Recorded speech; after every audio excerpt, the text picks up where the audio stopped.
These opportunities, they don't happen very often. These paradigm shift events do not happen very often. Every 20 years, 50 years, look, in your trading career, you might see one or two of these, but they're critical for you to understand them. And right before I dive into these charts, you have to, especially if you're a new trader and you're on Yahoo Finance and they just show you 6 months of data, that is not enough, guys. If you're trying to play bounces, you saw an instrument go from the all-time highs, go down 70, 80%, and now it's bouncing 40, 50% off its bottom, and you say, okay, that's it, it's going back to the moon. But you don't understand that instrument, what asset classes it belong to, because the charts I'm going to show you will show you the shift from when previously those instruments going up and the dips getting bought was because they had the tailwinds of those ratio chart defined capital flows. And if that changes and those tailwinds now become headwinds, then what you thought was a great low risk, high reward opportunity to buy the dip, you could have a rug pull happen at any moment. So as soon as you get overhead resistance on your price chart, it might fail. You say, what's happening? How come it's not going up like it previously did? Well, it's because now the tailwinds you used to have, which was a signal to buy the dips, become headwinds. So you have to sell the rips. So let's get into it, guys. This is the 100-year chart, or like since, over 100-year chart of gold versus SPX. And you'll see, so essentially what it's telling you is, if this line, I'll just zoom in here. If this line is going up, that means gold is outperforming SPX. And of course, you could say, well, gold could be outperforming SPX. Gold could be going down, SPX going down. It's just that gold's going down less. And that's fine. But when you look at a ratio chart, this, without going in more details, this answers the question, if I was forced to hold either US equities, the SPX 500, or I had to hold gold, no matter what their price is, whether their price is going up or down, the ratio chart will get you into the outperforming asset class. So even if nominally, let's say gold price is going down while this ratio is going up, you're still increasing your stack of ounces of gold because you're holding something that's appreciating faster than the other one. And when it peaks and you decide to swap back, you'll be able to buy more shares of SPX after gold has outperformed the SPX for that period of time, and vice versa. So let's just zoom in here. When gold starts closing and breaking above the 7-year moving average, that red line, and another early breakout line, and there's a whole bunch of lines. There's this one here, that's the wake up line, and then after that, that means momentum slowing down, the downwards momentum slowing down, catching a bottom. Then there's a horizontal breakout line, I'll draw right here. And this one, you'll see why it's important, 1972, this break. Up it goes, bounces on the 7-year, closes below, then a whole bunch of lines are broken. Here's a rising trend line that morphs into existence. 1, 2, 3, 4, 5 touches. You close here, you're out. Horizontal breakdown line, you're out. Below the 7-year moving average, you're out. You're long US equities as they outperform gold. .com bubble, gold really stretched below the 7-year moving average, where that ratio is. And then cycles, history repeats. Breakout line here, a wake up, downwards momentum slowing down, consolidates above the 7-year moving average. 7-year moving average starts turning up because the price is hanging above it. And then off it goes to the races. Breakout here, another here. Until US equities top versus, until precious metals top versus US equities. Same thing as before. Okay, put a line here. Resistance, breakout, support, break the support, resistance, goes back above. That resistance, support, breaks below. And here we are today, guys. So SPX has been outperforming gold since 2011, since that breakdown. Here was the wake up. This is the one that everybody got super excited, silver squeeze, etc. But that was actually a bear market rally for gold versus SPX. But what that created with the price action starting to stay above, closing in on the 7-year moving average, it's tightening up. So the 7-year moving average now is flat. And I'll show you right after this, I'll show you the indicator right below, and you'll see in context the momentum, how stretch can be above an important moving average before you have to take profits, before you realize that the momentum is spent and it's time to exit when everybody thinks it's going to the moon. So here it is today, guys. Let me just zoom in. Here's another line. It's right back at the level it was in 2007 when gold went ballistic. It's right back at the level it was back in 1972 when it went ballistic. It's half. When gold is worth half of the SPX, no matter what price the SPX is, 3,800, gold at 1,900, whatever it is, that ratio is going to be at 0.5. And that's a critical one. It's above the 7-year moving average. It's about to go above the swell on the monthly chart. And remember, the longer it stays above that moving average, it's going to start turning into an uptrend. And that's when you buy the dips. See? All these dips, this weakness in gold versus SPX, you bought them. Just like you did here in the 70s, you bought that dip here. And you sold those rips during the entire 80s. All that stuff here, those you sell those. So that's how the dynamic changes. Because I'll show you one chart. I'll overlay the gold and silver miner charts.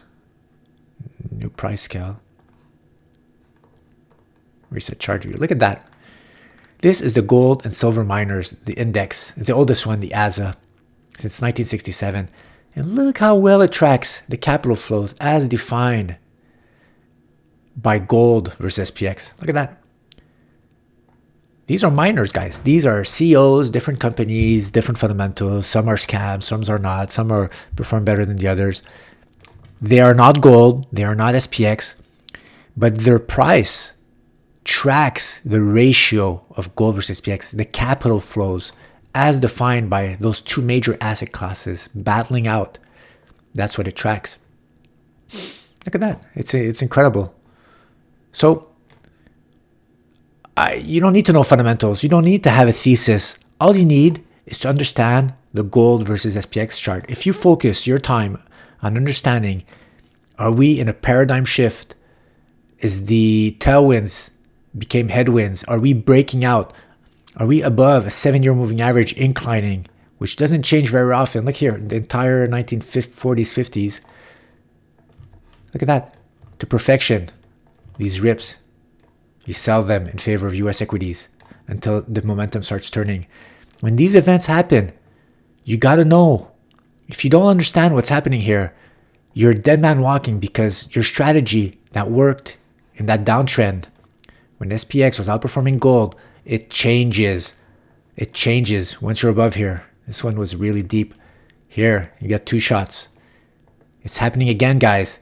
2020, that was the wake-up call. 2018 to 2020, when gold did that bear market rally. I'll show you what it did. Remove drawings. It started morphing into existence the next wake-up line. You need 3 bounces on the line for it to morph into existence. Here's the first one. That was a bounce. We didn't know that line existed yet. That angle of descent, we didn't know. So here it is. Got tested 3 times here. Reaction. And then it did another reaction really recently. Put it here, pivot. 1, 2. Break above. Retest. And looks like it's going out. But that is just one part of the evidence. You still want to be above the 7-year moving average. You want to be above that .50, right? That horizontal breakout line. I'm just going to put it back here. Let's go all the way back to .50. And you see that one's meaningful because it was the same level it was back in the 1970s. So that's where we are today. And those miners, they track that. So don't even care about the miners. The miners will eventually track those capital flows. That's the way they're built, guys. So that's critical. So that's what happens, guys, when that's going to break out. And I'll just zoom in. Just one final chart, guys, for you guys. Let's put back on the hollow candle. No. Okay, scratch. Okay. All right. So where are we in the grand scheme of things? This is the momentum. So distance from moving average. When you're coiled and tight, this and start move up above the 0 line. So that's distance from the 7-year moving average. It's giving you a visual of how stretched you are. This is when you start piling the evidence that, oh boy, something's happening. I'm above and I'm staying above the moving average. And look how high it goes. Here's the rebounds, the retest. Okay, where we are today. Here, I'll just show you here the 2000. Started from really deep below. Here, 2020, the run. Barely got back above, and then we fell below. Look at that. I'm going to zoom in for you guys. It's going for it one more time again. Double bottom, higher lows. As that thing breaks out, guys, I'm going to put the breakout line on the distance from moving average. So if you get above here, above the previous highs distance from moving average, this thing's going to go bonkers. So fear entries occur when you're close to 7-year moving average, when you're below and starting to move up. Those are the momentum pickups. That is what you want to play. When you take profits, all you have to do is look at previous highs or a wall. So these are melt ups. When it goes down, bounces up, some reactions, creating some volume here, right here. Resistance, breakout above, support. When it breaks down, it becomes resistance. So without getting greedy, if ever gold versus SPX, its distance from that 7-year moving average gets all the way back up here, 61% above the 7-year moving average, then you could start thinking, okay, something's going to happen. It's going to be a reversion to mean. Maybe it's time for growth stocks to accelerate versus gold. Maybe gold's going to hit a pullback, etc. But that is how you define fuel. How much fuel do I have? That's how much fuel. And once you start hitting those resistance lines, then you're running out of fuel.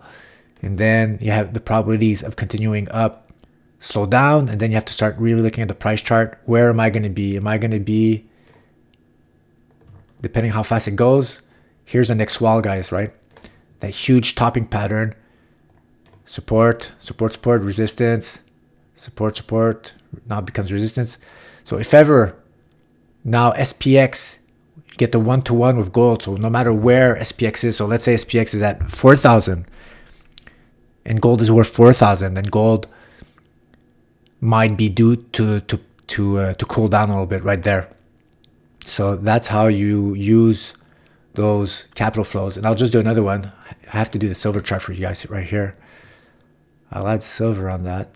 XAG, new price scale, log. Look how silver tracks that. Just like the ASA chart, guys. Since 1970, since gold was unpegged, it tracks exactly that. You don't even need to know about the silver chart itself. You need to know that it tracks those capital flows. And if the ratio goes bonkers in favor of gold, then it will track it. It goes further than that. I'll put oil. Look at oil. Same thing. During the entire 70s, oil tracked that. And when that ratio broke out, it tracked it. Ratio tops, oil tops, and off we go once again. You got to listen to these charts, guys. You got to listen to the capital flows, where they're going. And if you're into growth stocks, if you're into NASDAQ, Bitcoin, you name it, even if nominally they're going up or they're going sideways, there's other instruments that are going to be outperforming them.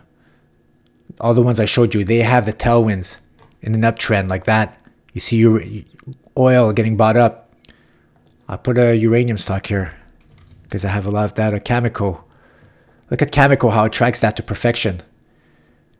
See that? There's a whole bunch, guys.